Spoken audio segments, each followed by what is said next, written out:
Your business deploys AI pilots everywhere. But are they going anywhere? Or are they stuck in silos, exhausting resources, unable to scale? Maybe you don't need hundreds of AI pilots, you need a holistic strategy. IBM has 65,000 consultants with Gen AI expertise who can help you design, integrate, and optimize AI solutions. So you're not just deploying AI, you're scaling it across your business. Learn more at ibm.com/consulting. IBM.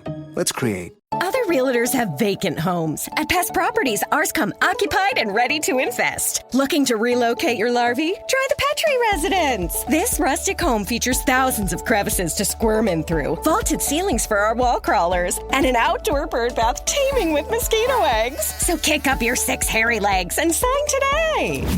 Before pests move in, Terminix it. With over 95 years of experience, we'll help keep your home off the pest market. Visit Terminix.com today. Want to make a podcast? Spotify's got a platform that lets you make one super easily, distribute it everywhere, and even earn money, all in one place for free. It's called Spotify for Podcasters, and here's how it works. Spotify for Podcasters lets you record and edit your podcasts right from your phone or your computer. So no matter what your setup is like, you can start creating today. Then you can distribute your podcast to Spotify and everywhere else podcasts are heard. Video podcasts are also available on Spotify, and when you want to take conversations with your fans to the next level, Q&As and polls are the best way to get them talking. With Spotify for Podcasters, you can earn money in a variety of ways, including ads and podcast subscriptions. Ever since I discovered Spotify for Podcasters, I feel so supported in the creation and distribution of my show. Spotify for Podcasters hosts masterclasses, office hours, and more to help creators develop and fine-tune their skills. I highly recommend you give it a try. Download the Spotify for Podcasters app or go to spotify.com/podcasters to get started.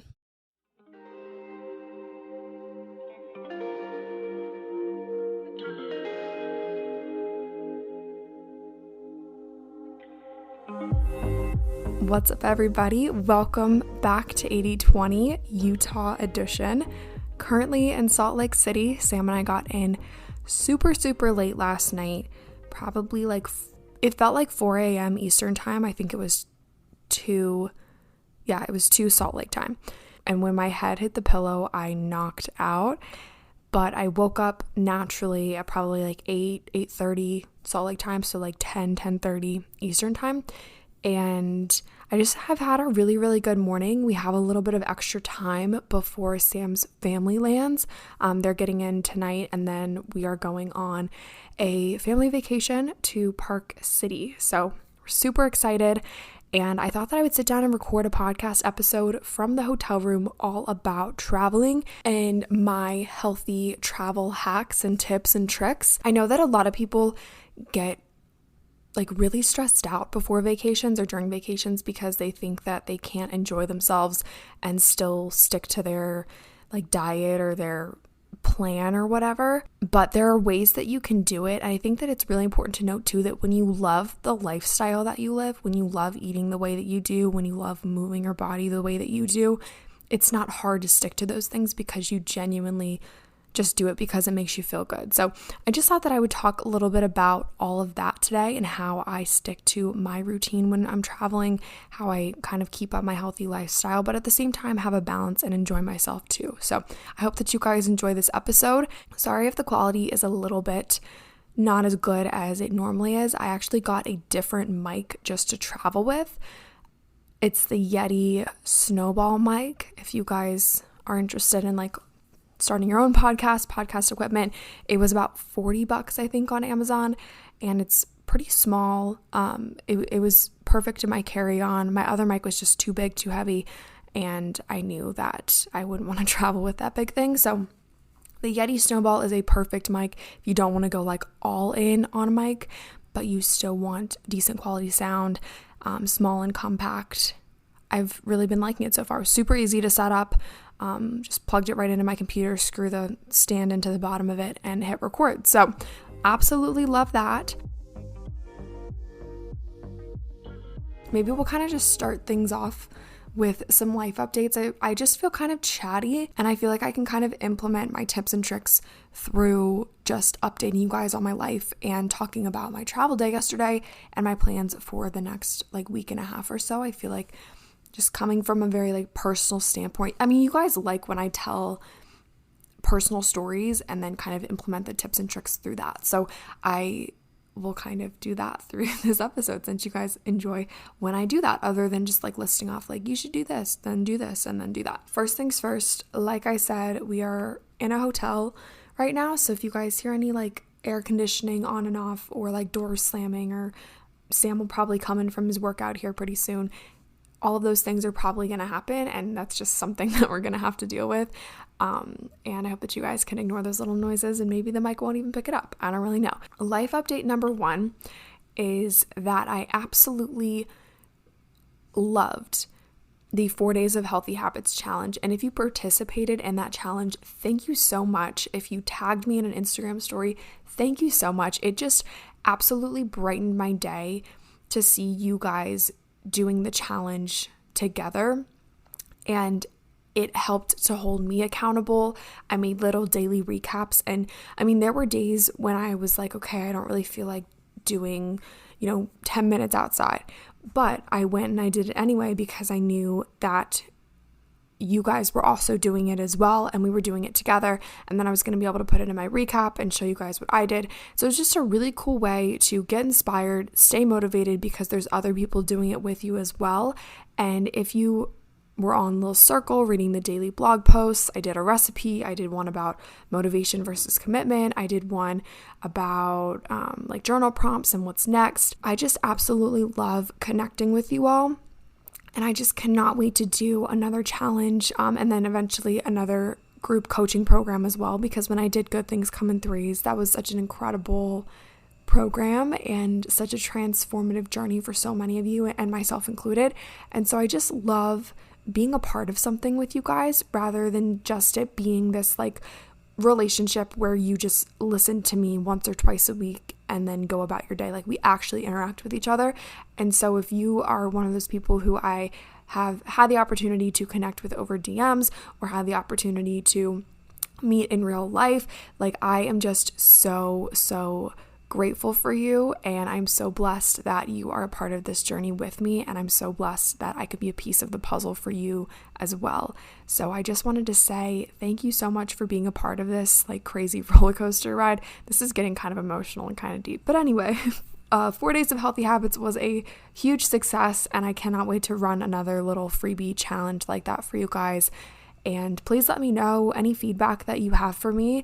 Obviously, these programs, challenges, whatever I create is for you. So if there's something that you are interested in, or an area that has been challenging for you that you might need support in, please let me know any feedback that you have, and we can kind of navigate ways to incorporate those things into potential programs in the future. Let's talk about how to keep up being the best version of you when you are traveling. So I did an episode like this a couple weeks ago. It was called like Staying Consistent in the Chaos, and that was kind of like tips and tricks to stay on your routine. But this is going to be like literally the steps that I take and the little habits that I do to stay healthy while I'm traveling. So I think that the first thing to keep in mind is that the days prior to your travel are absolutely critical. I posted an Instagram story with a poll on it, and I asked you guys, do you get stressed before you travel? Because I totally do. I'm such a stress case right before travel, and I feel like I'm running around doing all these errands, packing, tying up the loose ends, and I wanted to be able to be like off the clock essentially when I was traveling. So I was like pre-scheduling emails, and I needed to record a couple podcast episodes, and then I had an issue with recording podcast episodes, and I was like, okay, you know what, I just have to let that go and be okay with sitting down for 45 minutes on vacation and recording a podcast episode, because it is something that I love to do and I want to be able to connect with you guys. And so that's what I'm doing today. But I think that before you go on vacation, it's important to do the things that you need to do to have a pleasant vacation. So for me, that was getting all of my ducks in a row, essentially, but also keeping up with taking care of myself. So like drinking my water and doing my movement. And the 4 days of healthy habits challenge was honestly so clutch that was happening, because without that challenge, without that accountability from you guys, I probably would have fallen off track these past couple of days leading up to vacation. So having something that can hold you accountable when you are stressed and feeling like you're just running around doing all of these things and you have the longest to-do list checklist ever before you go on vacation, it's really, really important to just take a couple minutes a day to make sure that you are first off excited for vacation and it's not stressing you out, and then also make sure that you are not like burning yourself out prior to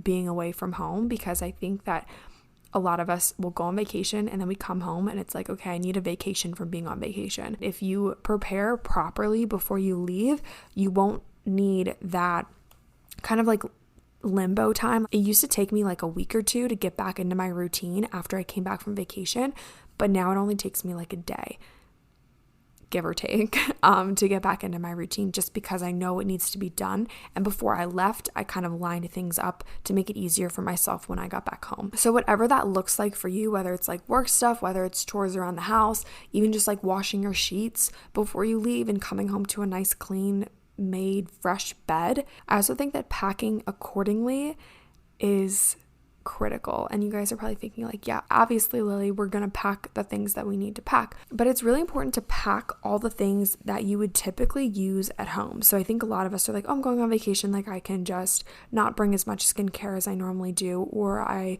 will not bring my favorite water bottle because I'll just, drink a cup of water there. But packing your suitcase as if, I'm not saying overpack, okay? You can overpack a little bit. I've always been a big overpacker. I've gotten better as I've gotten older, but you never know what you're going to need, to be completely honest. So it's important to have everything. And I'm also the type of person that when someone's like, hey, do you have a Band-Aid? I'm like, yeah, I have all different sizes of Band-Aids. Which one do you need? Or someone's like, oh my gosh, I need an Advil. I'm like, okay, I have Advil. Like I literally have everything that everybody needs. So in a sense, I kind of packed for other people as well, but bringing things like your favorite ice roller or your favorite water bottle, or even like your favorite shoes that you like to wear around the house. So like slippers or slides or whatever, just making yourself feel as at home as possible is really going to help you stay within your routine and within your lifestyle. So don't gyp yourself out of your full skincare routine. Don't gyp yourself out of bringing your favorite water bottle and settling for like a cup or like a stupid plastic one. You would really be surprised at what a difference this makes when you pack your suitcase as if you weren't even leaving home. I would also recommend packing your favorite snacks for a couple of different reasons. First off, airport food is kind of gross. Sometimes you'll get a Starbucks, sometimes you'll get a good Chipotle, but you can never count on it. And you also don't know what is going to happen. When you are flying, you are at the mercy of a huge corporation that really doesn't need you, to be honest. So if your flight gets delayed, if you get stuck on the tarmac for 4 hours, if you have to make a landing at an airport that wasn't your final destination, and maybe it's a tiny little airport that doesn't have restaurants in it, like you're gonna want some food, and you're gonna want to make sure that you have food that you like, instead of just like Cheetos from the little like Hudson newsstand or whatever. So it's really, really important to pack yourself your favorite granola or some overnight oats, maybe like some nuts and seeds. You could even do like veggies in a plastic bag. I love to just do some carrots and some cucumbers and just kind of like munch on those throughout the day.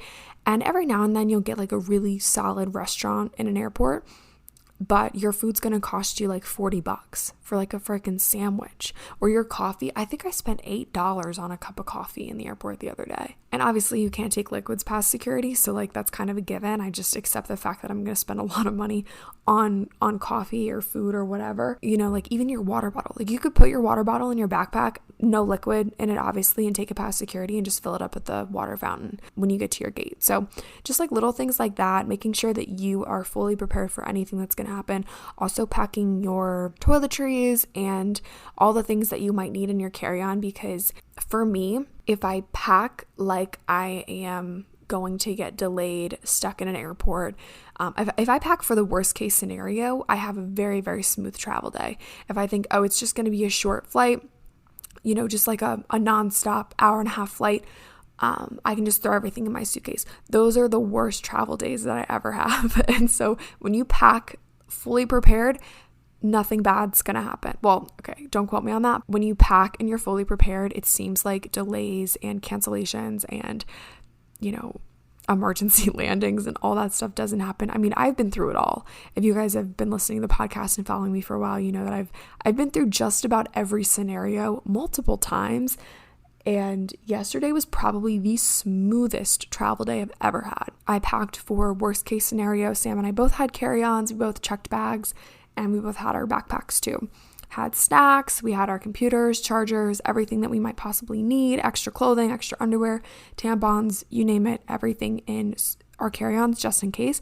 And we had the smoothest travel day I could have ever asked for. Beautiful weather, and we were worried about storms. We woke up and it was a beautiful sunny day. It was perfect. And we just had such a great travel day. It was a long travel day, but it was a good one. And I think that traveling with a buddy, if you can, makes things go a lot easier. I have traveled alone probably more than I've traveled with people. And I always love traveling with someone because it just makes everything so much easier. So if you have the opportunity or the option to travel with a friend versus like meeting them there, just travel with a friend because it's so much easier. And then you guys can like talk and hang out, and like someone can hold your backpack while you're going to the bathroom, and it's just so much more fun when you have a friend. Another airport hack that I have for you guys is to obviously wear tennis shoes and walk around if you have the opportunity.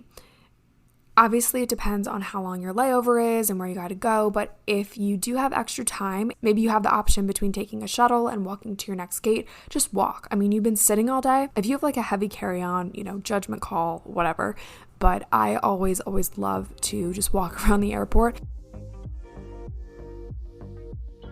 So there is a time difference between the East Coast and Salt Lake City. And it's only 2 hours, but it can really throw your body off. So I think that the first, second, and third days are the most critical as far as setting up the rest of your trip for success. So whether the time change is 8 hours or just 1 hour, I think that it's critical to stick to your routine that you want to follow while you're on vacation, because say you get in super late and then you sleep in super late, but you don't really want to sleep in the whole rest of vacation, your body's just going to be even more thrown off. It's going to be so confused. And so today I actually set my alarm for 8:30, which felt like 10:30 East Coast time, but 8:30 here, and I automatically try to get into the routine of, okay, we're on Salt Lake time now. So it's 8:30 our time. I'm waking up at 8:30, and I'll probably get up around 8:30 on vacation. I went right to the gym and just sweat off everything, just sweat away the travel and the jet lag. If you want to change your state, so whether this is you're in a bad mood, you want to get in a good mood, you're tired, you want to wake up, moving your body is the way to do it. I feel like a broken record when I say this, but doing a workout first thing in the morning, absolutely a game changer, and it will just set your whole entire week up to be the same way. I think a lot of us forget how good movement makes us feel, especially when we're on vacation. We're like, oh, I'm on vacation, I have to do my workout routine. It's like, sure, you don't have to, but why wouldn't you want to?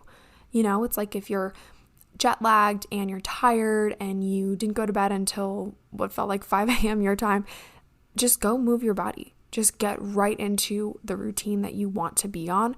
Think about what the best version of you would do. Getting into your ideal vacation routine right from the get-go will seriously set your entire week up to be the best that it can be. And then try sticking to it too. I mean, even writing it down would be super beneficial. So you might want to spend time in your journal and just write down your goals for vacation, maybe the activities that you guys are doing, and maybe where you could wedge in your workout and wedge in your... Hello. I told them you were coming. Do you have any travel tips for the listeners? I'm talking about waking up and just doing the darn thing to beat the jet lag. Like, do you feel so much better now? Okay, let me preface this. Sam was a little tired. He's shaking his head, yes. He's a little tired, a little hangry when he woke up this morning at 11:30. And he just worked out. How do you feel? I mean, I feel great, yeah. He feels like $1 million. I just needed to get my endorphins going, really. He needed to get the endorphins going. I mean, exercise is key. Exercise is key. I don't know if it's picking up your voice, so I'm like repeating everything that you say. You heard it here first. You never regret a workout. Never, ever. Sam was super not motivated. I said, I'm going to leave you at the gym. I'm going to go upstairs and record, and you're going to work out, and you're going to feel like so much better. Yeah, I didn't feel like working out at all, but just because of jet lag and was tired and didn't get much sleep in the hotel, but I feel better now. I feel like I'm actually awake. All right, Sam's in the shower now. Back to just you and me. I think that it's really important to make sure that your routine is one that you can't wait to wake up to. So it's something that you obviously love to do. It makes you feel good, and something that you wouldn't mind doing on vacation. If your routine doesn't really look like that, it's time to kind of reevaluate. And it's also important to have that balance in everyday life too. Like if your routine is super, super strict that you're not having any fun at all, and then you go on vacation and you just throw the whole thing out the window, and then you just kind of go overboard on maybe like junk food, alcohol, pizza, whatever, then that's such a problem because it's like one extreme to the next. So when you have some sort of lifestyle that is one that you don't want to just give up just because you are going on vacation, that's when things really start to change. So for me, I know what food makes me feel good. So this morning after my workout, after my shower, I went out and found the food that makes me feel good. I had the most fire piece of avocado toast, you guys. It was so good. And I had a little bit of coffee. Just enough to wake me up. I've been trying to stay away from coffee. I maybe have like 1 to 2 cups of coffee a week, and that seems to be working really, really well for me. I've seen really positive benefits in my skin, in my energy levels, and I just wanted to have a yummy cup of coffee this morning. And then for lunch, we're gonna go to a really cool looking, I forget what it's called, but it's like a bar / restaurant situation. Looks like they have really good vegetarian food, vegan food, like options, of course, and probably have like a drink or two and just kind of celebrate being on vacation, because there's nothing wrong with that at all. But obviously still keeping up that standard that I know makes me feel good and doing things for my body that makes me feel good. So today that was replacing the typical bread on the avocado toast with gluten-free bread. Just like little things like that you know will make your body feel good. You have to do those things, because if you just toss everything out the window, it's like, what's the point in the first place? My last piece of advice for you guys is to remember that everybody vacations differently. So if you are with a group of girlfriends or even your own family, it's really important to make sure that you're doing what you need for yourself and also respecting what other people want to do as well, because vacation's supposed to be fun. You're supposed to take a break from, the hustle and bustle of everyday life, but you're not supposed to take a break from your life, because this is your life, and why would you want to change that and adapt it and go crazy just because you are on vacation? I don't know. That's just me personally.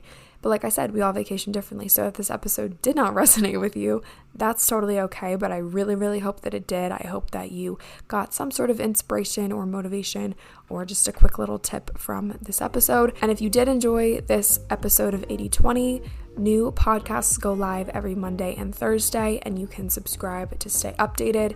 If you feel inclined, you can leave a rate and a review for the podcast, and that just helps other listeners find and enjoy the show as well. You can follow the podcast Instagram, that's 8020pod, or you can follow me on Instagram, it's just @LilyRayco, and both of those links will be in the show notes. Thank you so much for listening to this episode, and I hope that you have an amazing day.